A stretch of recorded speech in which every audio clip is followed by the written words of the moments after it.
Good morning my dear student. ఈరోజు వచ్చేసి third previous question paper గురించి డిస్కస్ చేస్తాము. దాంట్లో ఫస్ట్ క్వశ్చన్ వచ్చేసి according to Bohr theory of hydrogen atom the angular momentum of electron in fourth orbital of hydrogen atom is equal to. So angular momentum formula ఏంటి? MVR is equal to NH/25. MVR is equal to NH/25. So ఇది formula అనమాట. ఇక్కడ fourth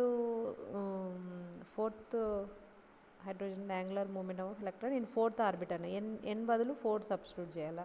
అప్పుడు ఏమవుతుంది? 4H/25.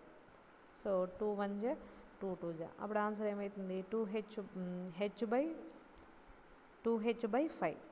Answer ఏమవుతుంది? 2H/5 అవుతుంది. 2H/5. So second one is the answer అనమాట. So next question వచ్చేసి the angular number which describe the shape of an atomic orbital. ఇక్కడ 4 క్వాంటమ్ నెంబర్స్ ఉన్నాయి. ఫస్ట్ ప్రిన్సిపల్ క్వాంటమ్ నెంబర్ వచ్చేసి సెంటర్లో న్యూక్లియస్ ఉంటుంది కదా, సెంటర్లో ఏ సెల్, ఫస్ట్ సెల్లా, సెకండ్ సెల్లా, థర్డ్ సెల్లా, ఫోర్త్ సెల్లా, ఇలా వాటి గురించి చెప్తుంది అనమాట. నెక్స్ట్ అజిముతుల్ క్వాంటమ్ నెంబర్, ఆ సెల్లో ఫస్ట్ సెల్లో ఎస్ ఒకటి ఉంటుంది, సెకండ్ సెల్లో ఎస్ పి ఉంటుంది, థర్డ్ సెల్లో ఎస్ పి డి ఉంటుంది, ఫోర్త్ సెల్లో ఎస్ పి డి ఎఫ్ కూడా ఉంటుంది అనమాట. సో ఆ ఎలక్ట్రాన్ ఏ సబ్ సెల్లో ఉండేది చెప్పేది ఏంటి అంటే అజిముతుల్ క్వాంటమ్ నెంబర్. అలానే ఏ షేప్, ఆర్బిటాల్ యొక్క షేప్ గురించి కూడా చెప్తుంది అనమాట. మ్యాగ్నెటిక్ క్వాంటమ్ నెంబర్ పిలో మళ్ళీ 3 సబ్ ఆర్బిటాల్స్ ఉంటాయి, డిలో 5 ఉంటాయి, ఎఫ్లో 7 ఉంటాయి కదా, దాంట్లో మళ్ళీ ఏ సబ్ ఆర్బిటాల్లో ఉందని చెప్పేది magnetic quantum number.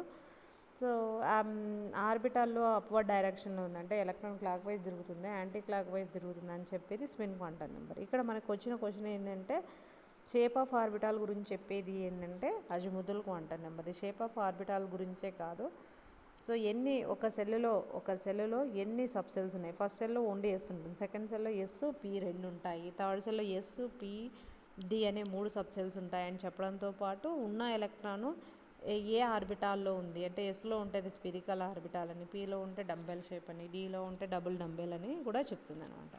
So that is about the azimuthal quantum number. Next question వచ్చేసి identify the element in which the ratio of S electrons to the P electron is 3:5. మనకి ఇక్కడ ఈ S electrons P electron ratio 3:5 ఉండే atom ఏంటి అని ప్రతిదానికి మనం ఏం రాసుకోవాలి? ఎలక్ట్రానిక్ కాన్ఫిగరేషన్ రాసుకోవాలి. సో పాస్పరస్ అనుకోండి 1s2 2s2 2p6 3s2 3p5. Phosphorus atomic number 15 కాబట్టి ఇప్పుడు ఎస్ ఎలక్ట్రాన్స్ ఎన్ని ఉన్నాయి? 4. ఇక్కడ ఎన్ని ఉన్నాయి? 2. 4 + 2 6. నెక్స్ట్ పి ఎలక్ట్రాన్స్ ఇక్కడ 6, ఇక్కడ 5, 11 ఉన్నాయి. సో ఇక్కడ total 6 s electrons, so p electrons 11 ఉన్నాయి. అంటే మనం ఇలా చూస్తే 2 3 జా 3:3 5 అంటే 3 కంటే ఎక్కువే వస్తుంది అనమాట.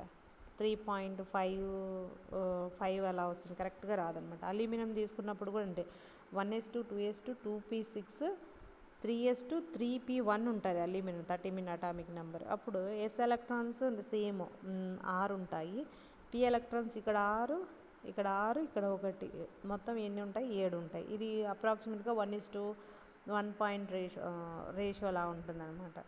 3.31 రేషియో లాగా వస్తుంది మనం 2తో డివైడ్ బై చేస్తే. నెక్స్ట్ పొటాషియం తీసుకున్నాం అనుకోండి 1s2 2s2 2p6 3s2 3p6 4s1 వస్తుంది. అంటే ఎస్ ఎలక్ట్రాన్స్ మనకు ఎన్ని? మొత్తం 7 ఎలక్ట్రాన్స్ ఉంటాయి. పి ఎలక్ట్రాన్స్ వచ్చేసి ఇక్కడ 2p6, ఇక్కడ 3p6, మొత్తం 12 ఎలక్ట్రాన్స్ ఉంటాయి అన్నమాట. ఇక్కడ చూస్తే 2 6 12, నెక్స్ట్ 6.5 అలా వస్తుంది, ఇక్కడ 6 వస్తుంది కాబట్టి ఇది కూడా కాదు. సల్ఫర్ చూసుకున్నాం అనుకో 1s2 2s2 2p6 3s2 3p4 ఉంటుంది.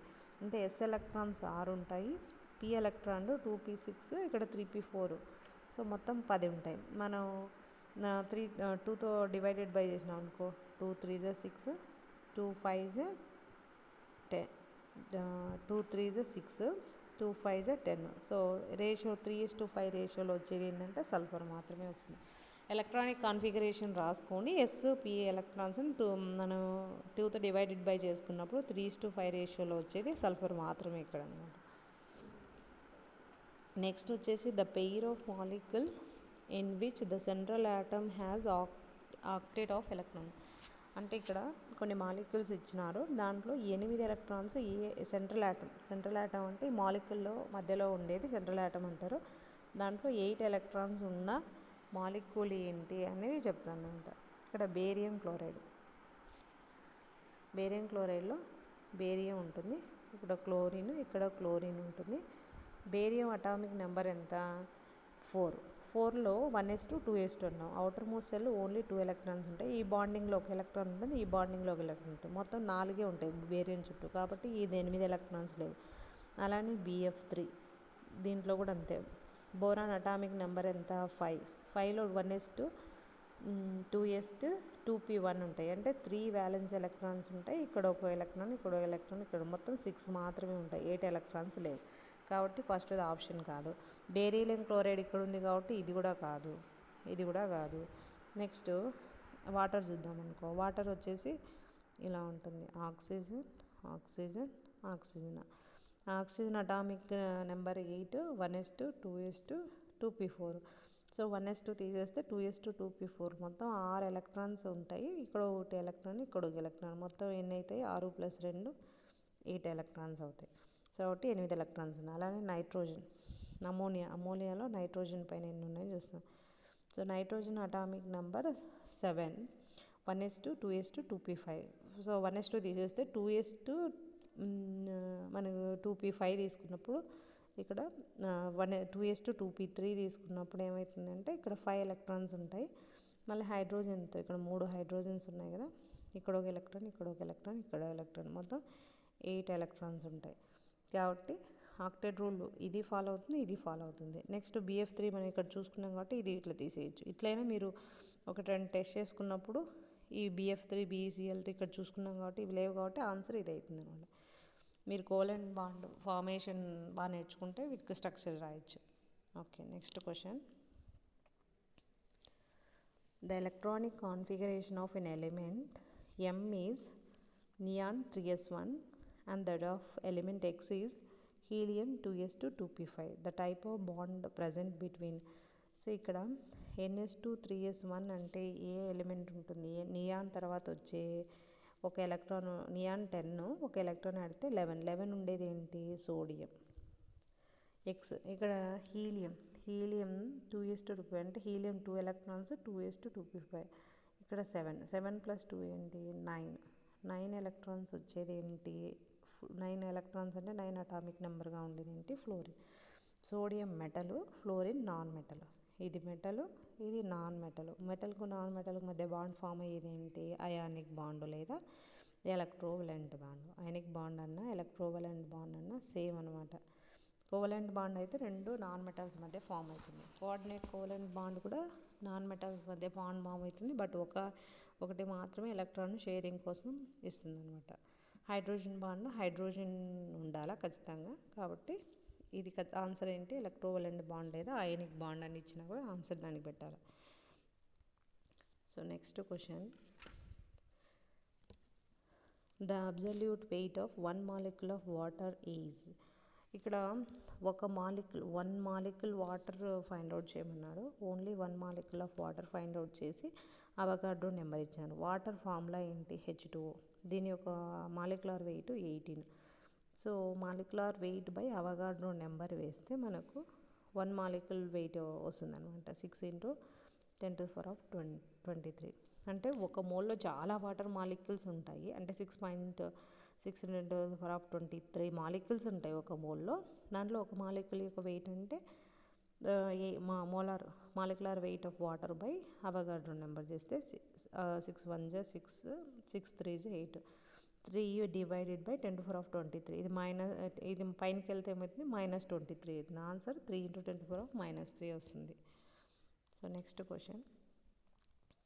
The weight of sodium sulphate required to prepare 500 ml ఆఫ్ 0.03 m సొల్యూషన్. ఇక్కడ వెయిట్ కనుక్కోమన్నాడు. వాల్యూమ్ ఇచ్చినాడు, మొలారిటీ ఇచ్చాడు. మనకు ఫార్ములా ఏంటి? Weight is equal to molarity into gram molecular weight into volume మిల్లీలీటర్లో ఇచ్చినారు కాబట్టి వి బై 1000 వస్తుంది. లీటర్స్లో ఇస్తే ఓన్లీ వి అని రాసుకోవచ్చు. ఇక్కడ మిల్లీలీటర్లో ఇచ్చినాడు కాబట్టి వస్తుంది.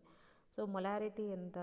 0.03 into gram molecular wait of sodium sulphate యొక్క గ్రామ్ మాలిక్యులర్ వెయిట్ మీరు క్యాల్కులేట్ చేయాలా. సో 142 ఉంటుంది. 142 ఇంటూ నెక్స్ట్ వాల్యూమ్ ఎంత? 500 బై 1000 ఏమవుతుంది? 1/2 వస్తుంది. డైరెక్ట్గా వేస్తున్నాను. మనం 2 1 2 7 2 1 సో 0.03 ఇంటూ 71 ఏమవుతుంది? 2.13 అవుతుంది. ఆన్సర్ ఏమొస్తుంది? 2.13 గ్రామ్స్ వస్తుంది. ఇలా ఈ ఫార్ములా తీసుకొని మనం క్యాల్కులేట్ చేసుకోవాలి. సో మొలారిటీ పైన కానీ నార్మాలిటీ పైన కానీ బేసిక్ ఫార్ములాస్ ఉంటాయి కదా, మొలారిటీ నార్మాలిటీ ఫైండ్ అవుట్ చేయడానికి, ఆ ఫార్ములాస్ వెయిట్ కనుక్కోవడానికి. ఈ రెండు ఫార్ములాస్ గుర్తుపెట్టుకుంటే ఇలాంటి ప్రాబ్లమ్స్ క్యాల్కులేట్ చేయొచ్చు. So next problem. So the number of H+ ions present in 100 ml of 0.05 m H2SO4 solution. ఇక్కడ ఏమి ఇచ్చాడు? H+ ions ఎన్ని H+ ions ఉన్నాయో ఫైండ్ అవుట్ చేయమన్నాడు అనమాట. ఇప్పుడు ఫస్ట్ మనకు మొలారిటీ కనుక్కోవాలి. ఇక్కడ ఏమి ఇచ్చినాడంటే 0.05 మొలారిటీ ఇచ్చినాడు. ఇది మనం H+ ion కాన్సన్ట్రేషన్ కనుక్కోవాలంటే ఎప్పుడు దాని నార్మాలిటీలో ఉంటుంది. ఇది మొలారిటీ. నార్మాలిటీలో కనుక్కోవాలంటే దీన్ని ఏం చేయాలా? ఇది ఎన్ని H+ ionsని ఇస్తుంది? 2 H+ ionsని రిలీజ్ చేస్తుంది. 2H+ ప్లస్ HO4 2- సో 2 మనం వచ్చిన మొలారిటీని number of H+ ions gives when the ionization అన్నప్పుడు 0.1 అవుతుంది. 0.5 అంటే molarity into number of H+ అయితే 0.1 వస్తుంది. అది H+ ion కాన్సన్ట్రేషన్ అవుతుంది. H+ ions కాన్సన్ట్రేషన్ అవుతుంది అనమాట. సో ఇది 1 లీటర్ అంటే మనం 1 లీటర్లో చెప్పుకున్నప్పుడు ఇది వస్తుంది అనమాట. ఇక్కడ 100 mlలో చెప్పుకున్నప్పుడు ఏమవుతుందంటే మనకు ఫార్ములా వచ్చేసి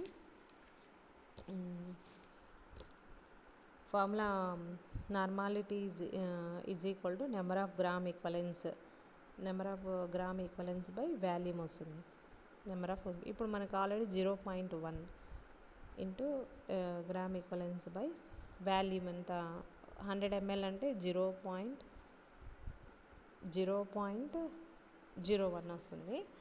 సో ఇక్కడ ఒక మోల్కు ఇదంతా అవసరం లేదు, సింపుల్గా చెప్తాను చూడు. ఒక మోల్ వచ్చేసి 6 ఇంటూ 10⁻23 ఒక మోల్లో ఇన్ని H+ ions ఉంటాయి అన్నమాట ఒక మోల్లో.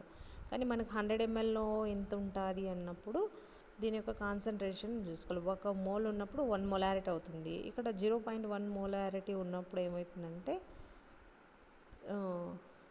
6 ఇక్కడ ఇది సో 0.1 ఉంది కాబట్టి దీన్ని మనం ఈ 23 వచ్చేసి డిక్రీజ్ చేసుకున్న ఏమవుతుంది అంటే 1 అవుతుంది.